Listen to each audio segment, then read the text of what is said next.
ఏపీలో ఇసుక అక్రమ రవాణా భూ ఆక్రమణలు పెరిగిపోయాయని విమర్శించారు బీజేపీ నేత కిరణ్ కుమార్ రెడ్డి. మైనింగ్, వైన్ లాంటి అసాంఘిక దందాలతో ప్రజలను వైసీపీ సర్కార్ ఇబ్బందులకు గురి చేస్తుందని అన్నారు. కిరణ్ కుమార్ రెడ్డి సమక్షంలో 250 చేనేత కుటుంబాల చేనేత కార్మికులు బీజేపీలో చేరారు. చేరిన వైసీపీని వీడి బీజేపీలో చేరిన వారికి పార్టీలో సముచిత న్యాయం కల్పిస్తామని చెప్పారు.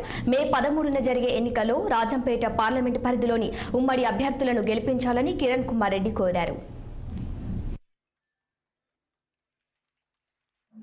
వచ్చేవాడు అందరూ ఏమొచ్చినా కూడా నేను ఖచ్చితంగా మీకు అండగా ఉంటానని తెలియజేస్తూ నేను ఆడికి వచ్చినప్పుడు మళ్ళా మీ అందరినీ కలుసుకునే జరుగుతుంది.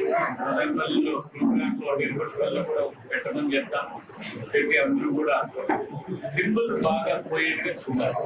ఇప్పుడు రెండు ఐక్యంగా మనం పోటీ చేస్తున్నాం కాబట్టి తెలుగుదేశం, జనసేన, బీజేపీ కాబట్టి మీ కాన్స్టిట్యున్సీ ఎమ్మెల్యేకి తెలుగుదేశము, పార్లమెంట్కి బీజేపీ గుర్తు, ఆడ సైకిల్ గుర్తు ప్రతి ఇంటికి చెప్పాల్సిన అవసరం ఉంది.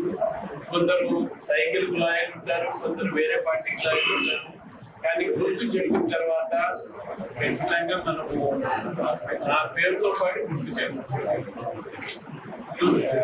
ఇంకా కొంచెం పాత వాసన ఉంది. కొంతమంది వేరే అభిప్రాయంలో ఉండొచ్చు. అందుకని మన గుర్తు అనేది స్పష్టంగా ప్రతి